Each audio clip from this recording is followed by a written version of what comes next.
brought to you by Candid, Sensodyne K and Sharda University. अगस्त 1945 का महीना था। Japan की दो शांत और जीवंत बस्तियां हिरोशिमा और नागासाकी एक पल में राख बन गईं। अमेरिका ने लिटिल बॉय और फैट मैन नाम के दो परमाणु बम गिराए। अमेरिकी विज्ञान की यह जीत थी, लेकिन इंसानियत की सबसे बड़ी हार। विश्व युद्ध का अंत हुआ और एक नए युग का आगाज हुआ। जीतने वाले देशों के बीच एक बात पर सहमति थी कि पिछले 6 साल के खून खराबे वाली कहानी दोहराई नहीं जानी चाहिए। इसी सोच पर बना संयुक्त राष्ट्र, यूनाइटेड नेशंस। 1946 में पहली बार संयुक्त राष्ट्र महासभा में कहा गया कि परमाणु हथियारों और अन्य विनाशकारी हथियारों को खत्म करना जरूरी है, मगर परमाणु ऊर्जा केवल बम तक महदूद नहीं थी। ये बिजली भी बनाती है और किसी भी देश को अंधेरे से उजाले की ओर भी लेकर के जा सकती है। दुनिया के लिए ये फैसला करना आसान नहीं था कि परमाणु तकनीक को रोका जाए या अपनाया जाए। 8 दिसंबर 1953 को न्यूयॉर्क में संयुक्त राष्ट्र महासभा के मंच पर अमेरिका के राष्ट्रपति ड्वाइट आइजनर खड़े हुए। उन्होंने जो भाषण दिया वो एटम्स फॉर पीस के नाम से मशहूर हुआ। उस भाषण में उन्होंने कहा कि परमाणु ताकत के रहस्य अब सिर्फ हमारे पास नहीं है। एक समय था जब अमेरिका के पास इस शक्ति का एकाधिकार था, लेकिन वो वक्त बीत चुका है। अब ये ज्ञान कई देशों के पास है और जल्द ही बाकी देशों तक भी पहुंच जाएगा। 4 साल बाद 1957 में इस सोच ने आकार लिया। IAEA यानी अंतर्राष्ट्रीय परमाणु ऊर्जा एजेंसी का गठन हुआ। इसका मकसद था परमाणु ऊर्जा का शांतिपूर्ण उपयोग सुनिश्चित करना। एक तरफ IAEA बना और उसी साल 1957 में एक और देश ने परमाणु ऊर्जा का स्वाद चखा। मुल्क था ईरान। 1953 के तख्ता पलट के बाद ईरान में अमेरिका समर्थित सरकार आ चुकी थी। अमेरिका को लग रहा था कि ईरान अब पूरी तरह काबू में है और वहां परमाणु तकनीक भेजना सुरक्षित होगा। सेंटो यानी सेंट्रल ट्रीटी ऑर्गेनाइजेशन के तहत बगदाद से एक न्यूक्लियर ट्रेनिंग सेंटर उठा करके तेहरान भेजा गया। अमेरिका और ईरान के बीच एक द्विपक्षीय परमाणु समझौते पर दस्तखत हुए। इस समझौते में ईरान से वादा लिया गया कि वो परमाणु हथियार नहीं बनाएगा, लेकिन शांतिपूर्ण इस्तेमाल की इजाज़त थी। अमेरिका ने तकनीकी मदद देने की बात कही और कुछ किलोग्राम एनरिच्ड यूरेनियम देने की भी बात हुई।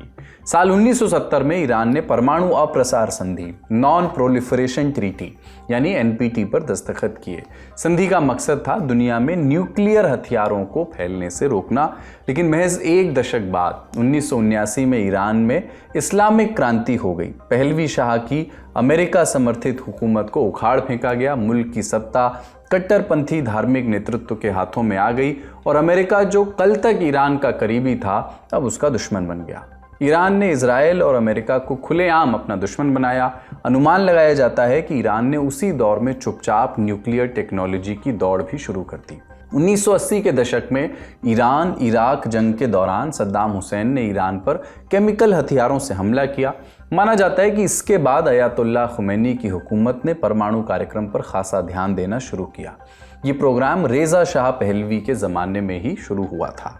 1990 के बाद ईरान ने यूरेनियम माइनिंग यानी उसके खनन से लेकर के उसकी एनरिचमेंट और हेवी वाटर रिएक्टर तक पूरे फ्यूल साइकिल सिस्टम को खड़ा करना शुरू किया। रिपोर्ट्स ये भी बताती हैं कि 90 के दशक में पाकिस्तान के मशहूर या यूं कहें कि कुख्यात अब्दुल कदीर खान नेटवर्क से भी मदद ली गई। अब्दुल कदीर खान को पाकिस्तान के परमाणु कार्यक्रम का जनक समझिए। कदीर खान के नेटवर्क ने नॉर्थ कोरिया, ईरान और लीबिया को न्यूक्लियर टेक्नोलॉजी बेची थी। बहरहाल 2001 में ईरान में नतांज में एक विशाल फैसिलिटी की नींव रखी गई। ये 50,000 सेंट्रीफ्यूज संभाल सकती थी। बम बनाने के लिए यूरेनियम को एनरिच करना पड़ता है और इसके लिए सेंट्रीफ्यूज का इस्तेमाल होता है। 2002 में ये सब उजागर हुआ। इंटरनेशनल एटॉमिक एनर्जी एजेंसी यानी IAEA हरकत में आई। अमेरिका और यूरोपियन ताकतें सतर्क हो गईं। 2003 में अमेरिका की खुफिया रिपोर्ट और IAEA की जांच से एक चौंकाने वाला खुलासा हुआ। ईरान ने अपने हथियार से जुड़े हुए प्रोग्राम को रोक तो दिया था, लेकिन यूरेनियम एनरिचमेंट और बाकी इंफ्रास्ट्रक्चर पर काम लगातार चल रहा था। ब्रिटिश इंटेलिजेंस का दावा है कि बाद के सालों में हथियारों से जुड़ी रिसर्च दोबारा शुरू भी हुई। 2005 में राष्ट्रपति बने महमूद अहमदीनेजाद बातचीत फिर से रुक गई। 2009 में कोम के पास फोर्डो नाम की एक नई गुप्त साइट मिली। IAEA ने माना कि वहां 5% से ज़्यादा यूरेनियम एनरिच करने की तैयारी हो रही थी और ये साइट इतनी सुरक्षित थी कि मिसाइल हमलों से भी शायद ही कोई नुकसान हो। पश्चिम की बेचैनी और बढ़ गई। इन सब के बीच कुछ अहम सवाल हमेशा हवा में लटके रहे। क्या ईरान वाकई परमाणु हथियार बनाना चाहता है? क्या ईरानी हुक्मरानों ने वाकई एटम बॉम्ब बनाने का फैसला किया है? क्या बस इतना भर कि ज़रूरत पड़ी तो कभी भी बना सकते हैं? क्या वो इस स्तर पर रुकने को तैयार हैं जहां से हथियारों की दिशा में आखिरी कदम ना उठाना पड़े? इन सवालों के जवाब किसी के पास नहीं थे और इसीलिए अमेरिका और यूरोपियन ताकतों ने तय किया कि इससे पहले कि ईरान आगे बढ़े उसे वहीं रोक दो, ताकि इन सवालों के जवाब देने की ज़रूरत ही ना पड़े। इसके लिए सबसे आसान तरीका था आर्थिक पाबंदियां लगाना, इस मकसद से कि या परमाणु कार्यक्रम रोका जाए या कम से कम बातचीत की मेज़ पर ईरान आए। यही रणनीति आज भी जारी है। इन पाबंदियों का असर भी हुआ। 2015 में बराक ओबामा के कार्यकाल में पहली बार कोई बड़ी कामयाबी मिली। अमेरिका, रशिया, चीन, ब्रिटेन, फ्रांस और जर्मनी ने मिलकर के ईरान से एक ऐतिहासिक समझौता किया जिसे JCPOA यानी joint comprehensive plan of action कहा गया। इसके तहत ईरान ने परमाणु कार्यक्रम को सीमित किया, एनरिचमेंट को 3.67% पर रोक दिया गया और शुद्ध यूरेनियम के स्टॉक को 300 किलो तक सीमित कर दिया गया। बदले में उस पर लगे कई प्रतिबंध हटाए गए, अर्थव्यवस्था सुधरने लगी, लोग राहत महसूस करने लगे।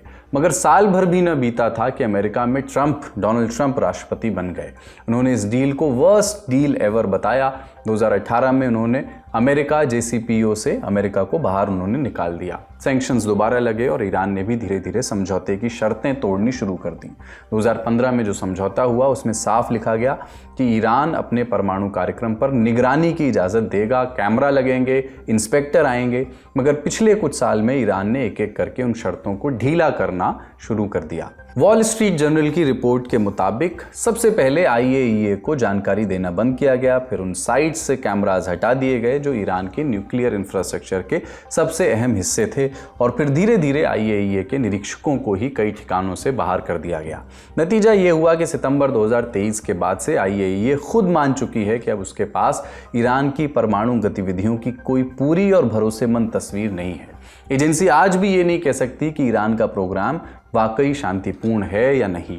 IAEA की सबसे हालिया रिपोर्ट बताती है कि अब ईरान 60% तक यूरेनियम एनरिच कर चुका है, जबकि बम बनाने के लिए 90% की शुद्धता चाहिए होती है।